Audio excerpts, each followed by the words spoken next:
Hello guys, welcome back to one more video from DigiBytes this week. Today I have Yash, who's a very good friend of mine, and we've been associated personally and professionally from a very long time. And he's been in the IT industry for a very long time, and he's done various different roles. And we really thought his presence would make our channel a go-to place for many people who want to learn a specific area where he's or know about specific area where he's good at. So rather than me introducing, why don't I let Yash introduce himself? Hi Yash, how are you doing? Good. Hi, nice meeting you again. Yeah, Raghav. You. Why don't you introduce about yourself, Yash, and Sure. specifically the new areas what you're working on? Sure. Okay.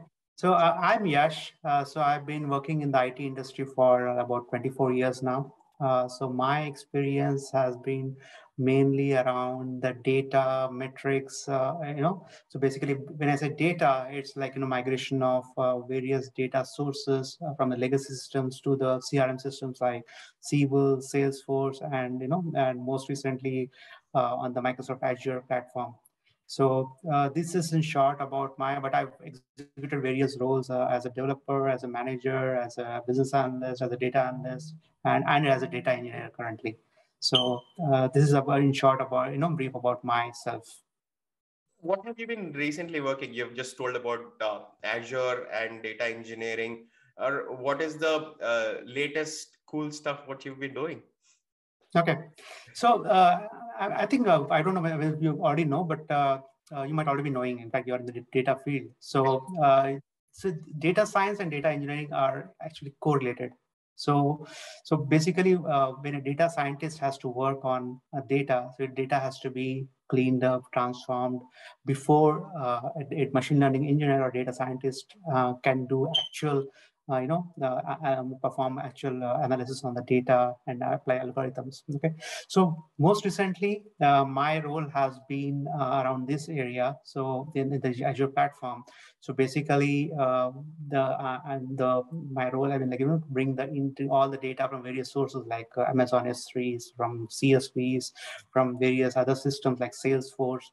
Get the data, everything into the data lakes of the Azure platform, and then do multiple transformations, and finally sync, let it out the sync into the data warehousing, various data warehousing platforms, so that data scientists can work and data analysts or the machine engineers can work on it.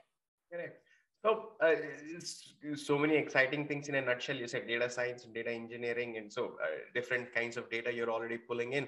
So are you using any specific tools or using any specific programming languages to do this all recently? Or I mean, there are many different technologies out there, but what is the core focus technologies what you're working on?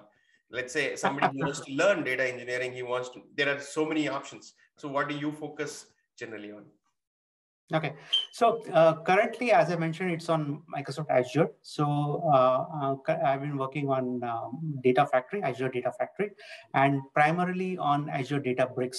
So so both these are basically can be used as an ETL tool or as an orchestration for any of the data warehousing systems. So I've been associated with both these tools, and again, so when you want to use this, one should be proficient with SQL, and other is Python or PySpark. We discussed, you kind of touched upon four things: Azure Data Factory, Azure Databricks, Python, and Spark. First question what comes into my mind is, I mean, Azure is a cloud-based system. And I think even the viewers, what we know, they are cloud-based, So what is Azure Databricks? If we have to somebody say, what is Azure Databricks? What would you say? Okay, so for defining what is Databricks, so I like to take you to the time machine back to 2003. Okay, so that comes when Google came out with a specific file system called Google File System. It's all called as GFS. Okay, which later it renamed it as a Hadoop Distributed File System, HDFS. And then later on they came out with the concept of MapReduce. So MapReduce was a revolution at that point of time. Able to store huge amount of data and also compute the huge amount of data and store it accordingly. So it was definitely a revolution at that point of time, because there's none of the technology available at that point of time. Okay, and the primary language was Java. So it required like a long. It had a learning curve, a sharp learning curve to understand the concepts and improve the system as and when. But it was actually in 2009 that in University of Berkeley, some people working on a project called Spark. So that is the one that revolutionized a different kind of technologies based on HDFS. Okay, they came out with the ability to basically process the data and store the data. So it was called as Operation Spark, so which was later patronized by Apache, which is called as Apache Spark. So now Apache Spark itself is like a command line system, and then one has to be focusing on how to get about the various resources to execute that. So it was a little difficult for any user perspective. It was a little difficult for them to do.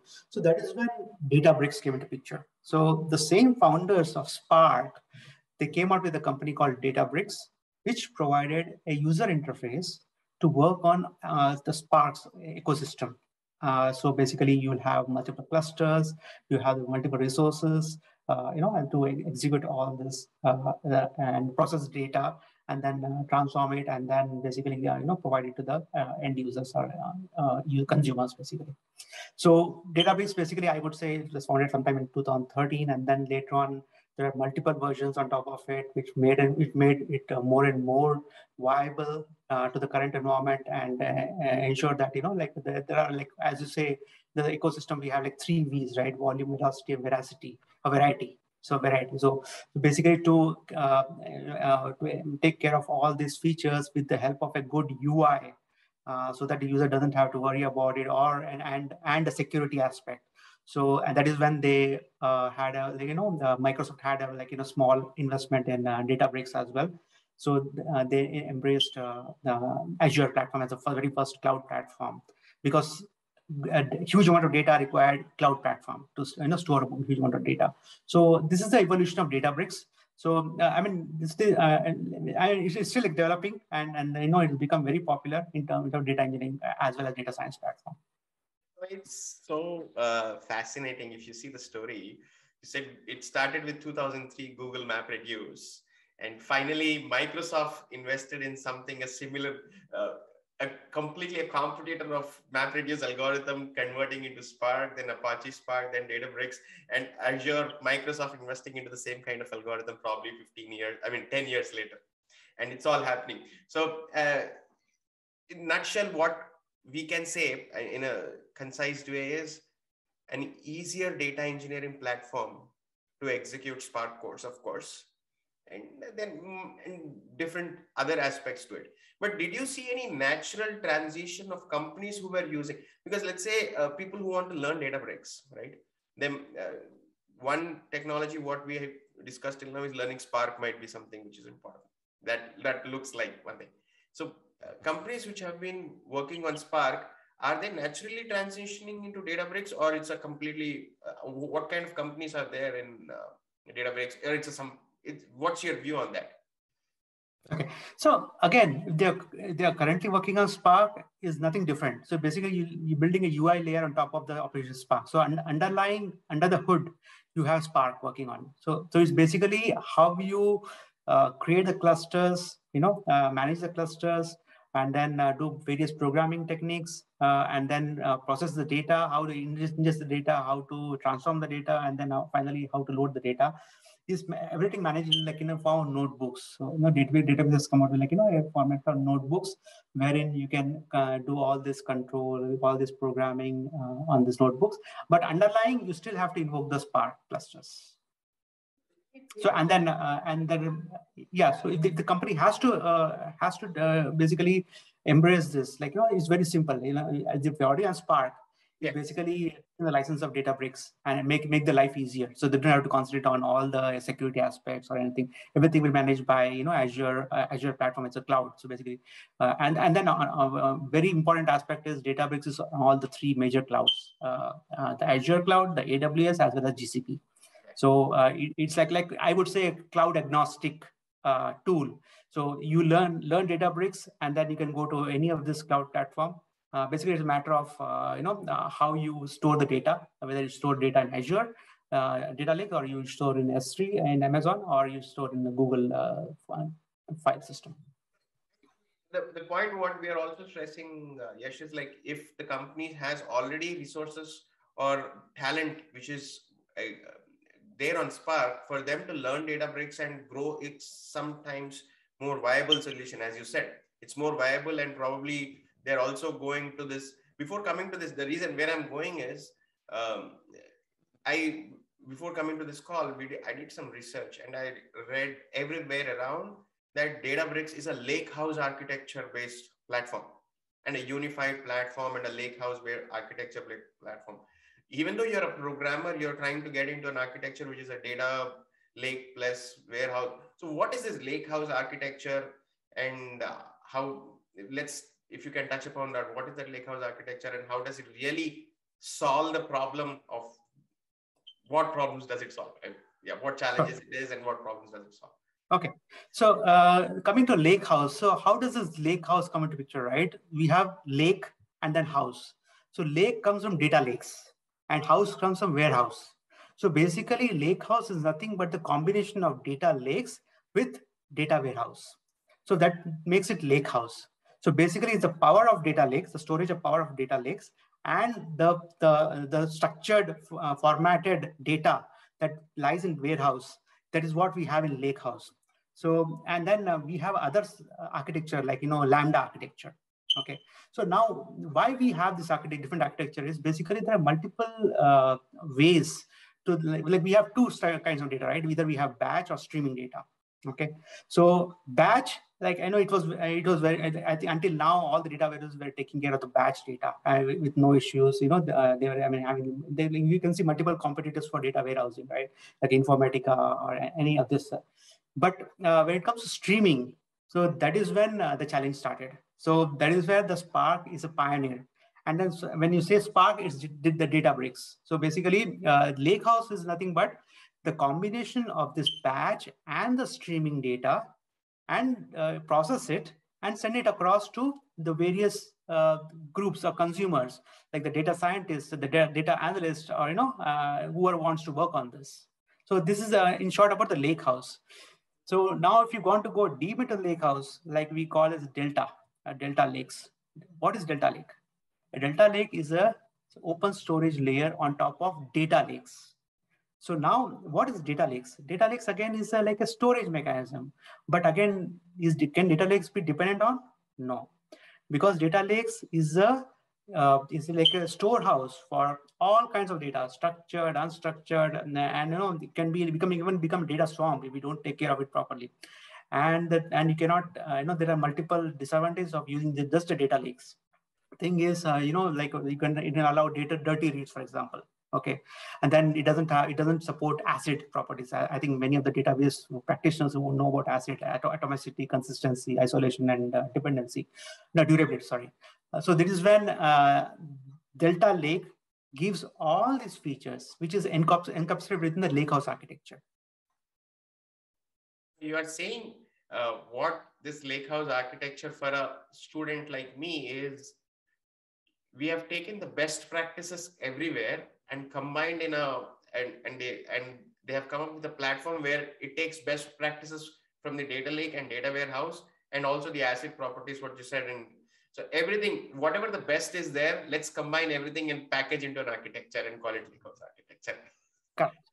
And that's how it is a unified platform. Okay. And that's how it makes sense. So it's unified because it has every property from everywhere, and it's best in place together to get the company. I would like to add more on this. When you say unified, there are multiple steps, like why it is called unified. Okay. So one is unified is it's the same platform for data engineer, same platform for machine learning engineer or a data scientist, and same platform for business and data analyst. So the data doesn't go anywhere. Everything is there in the same platform.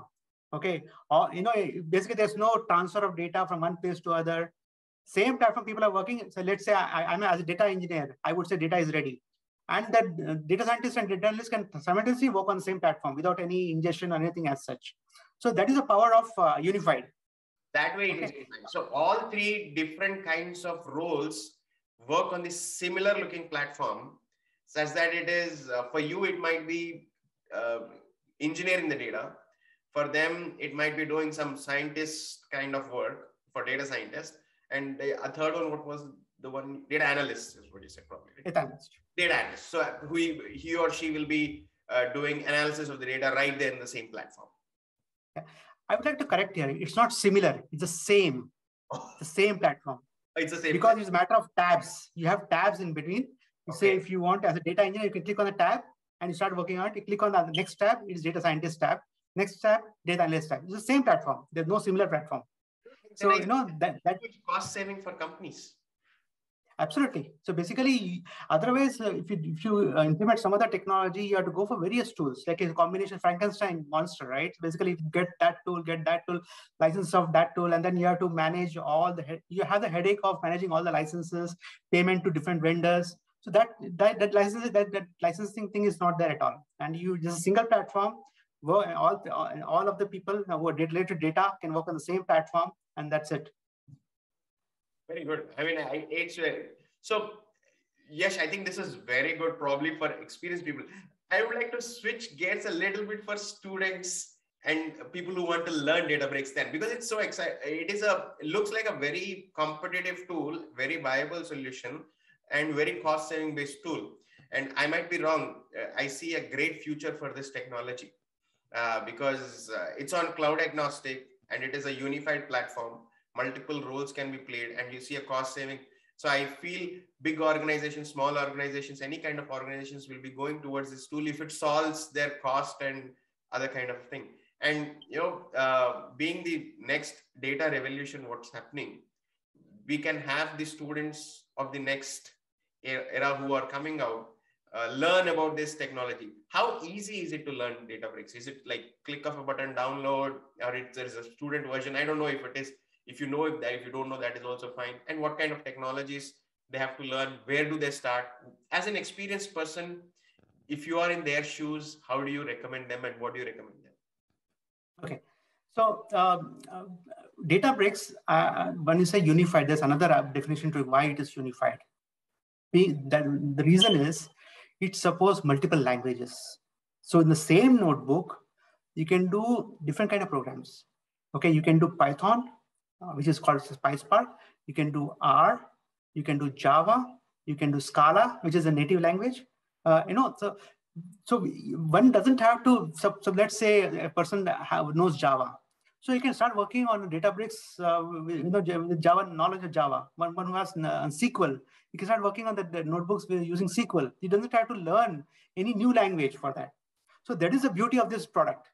So if somebody wants to learn, so let's say somebody's comfortable with Python, for example, okay, so then PySpark would be a very good starting point, PySpark and SQL, because SQL is also required at some point of time, because you need to understand how a table is formed, how to extract the data, how to do grouping. So you can do that in data frames, but sometimes it becomes, to combine both this. So that is the beauty of this product. So, like can do called magic command. So let's say you're working on Python in the same notebook. And then with you can apply magic command and then use SQL language in the same notebook. So you don't have to go to different notebook or anything as such. So that is why it's very simple. So the learning curve is very small as compared to any other product. So what I would suggest to all the beginners is to have some kind of proficiency in SQL and PySpark to start with. Okay, and then the next comes the learning of Spark. So how Spark operates under the hood. So we call it as resilient distributed data sets under the hood. So how Spark operates, one should know about it. So to know more about it, I use this book called Operation Spark, who's also written by one of the founders called Mate Jaharia. He's one of the founders of Spark. So he's also co-authored a book called Spark, Learning Spark. Okay, so I would suggest to start with this. And another beauty part of this software is Databricks offers free community license edition, which is free for lifetime. Okay, so it's as good as like working on a cluster. It will not provide like multiple clusters, but it's as good as working on any Databricks platform. You're actually working on Spark. So you just register yourself, get the community cluster, create a cluster as and when you want, and then it will automatically get, you won't be charged. It's like absolutely free. And then the clusters will get disconnected after 2 hours of inactivity, and then you can use this book, or maybe and of course without this is not stipulated to this book alone. You have YouTube, you have Google. You can search for multiple platforms and learn wherever you find some kind of learning. We just go through that, and learning is never enough. Keep on learning. It's an ocean. So I would say start with this. Definitely, I think we'll go ahead. And then Databricks has a very good future. I strongly believe that it's just a scratch on the surface. It's going to grow because of this unified nature and multiple compatibility with multiple languages. This is definitely it's a long way for Databricks, definitely. No, it's not only, I would say, not only one thing is for me, like, because I talk to a lot of students nowadays, right? One of the common thing I see is like, hey student, what did you learn? They say, I'm learning Java. Okay, what did they teach you in school? Java. So I see a very big Java-based stream, of course, being still there. But if Databricks can support that, it might help them, you never know. Correct. In fact, definitely. I mean, because maybe I did not tell you, but Databricks was built on Scala, and Scala is closely associated to Java. So basically, all under the hood, we have Java virtual machines working on it. So if you know Java, definitely it is going to help. You can start working on Java on Databricks, and then it's much faster. In fact, there are some commands like some specific functionality like user-defined functions, which work faster in Java than Python. So basically, it's suggested that if you are working with Python, don't use UDF, user-defined functions. So yeah, I mean, as I mentioned, like you can learn any of these languages, know any of these languages, and start working on it. So sorry, I was suddenly getting them.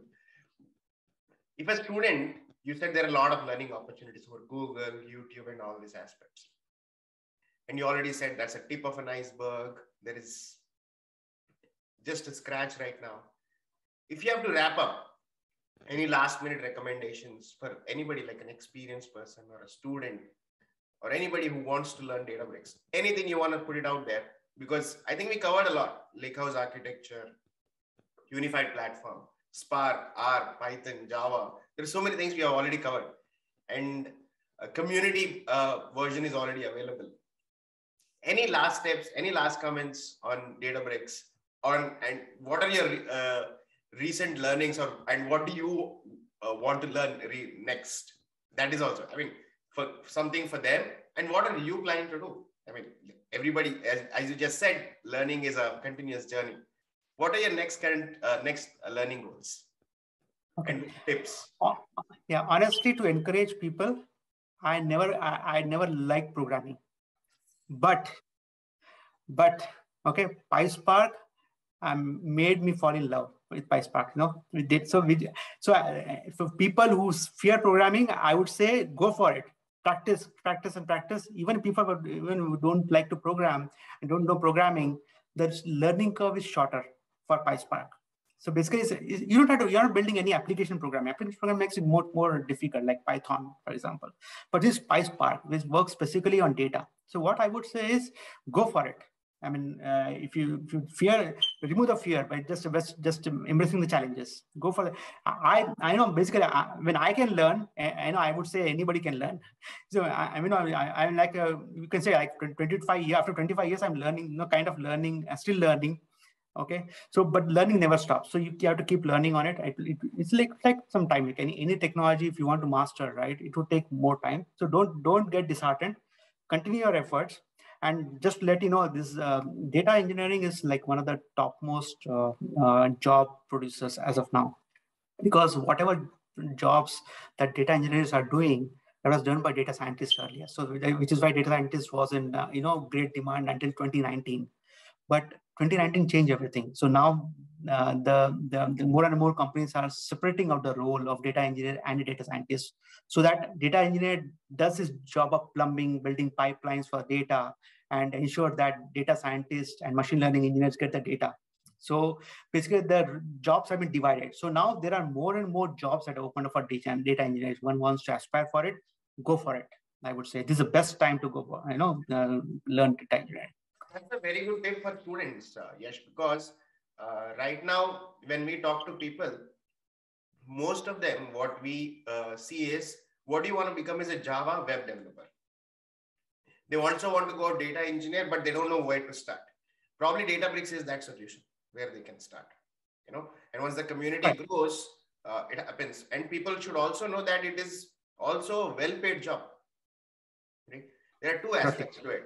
Two aspects to it. Obviously, you're learning, probably you might not start very high initially, but once you start growing into that industry, it's a very well-paid job. So absolutely. Yeah. Next, what are your learning goals? Probably improving on PySpark, or what are your next, where are you trying, what is the next thing you're trying to learn right now?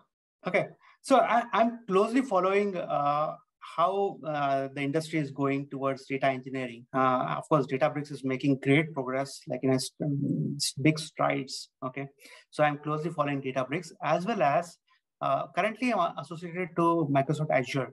So Azure is also it's a very strong platform. Of course, AWS is stronger, but since it came to the arena much earlier than Azure, but Azure is is not lagging behind. So I would say I would like to go for more for understanding about Azure platform, and then see like where Databricks is going ahead, and learn more and more on this aspect. And finally, my goal is basically become a cloud agnostic. So at a future point of time, basically, if I have to do data engineering, I don't have to worry about what cloud I'm working on. So that is what I mean, it's a very difficult goal, but I'll achieve it. No, absolutely. I've been seeing what we have spoken recently in the last 2-3 weeks. I think you've achieved your goals, what you set up a couple of years back to now. And wishing you all the best in your cloud agnostic journey. And we would like to meet you again, probably next time in a different topic. But thanks a lot for this time. This time is very valuable for many people who don't know about data engineering and Databricks specifically. Viewers, any questions to Yash, please do comment in the comment section, and I'll get back to an answer.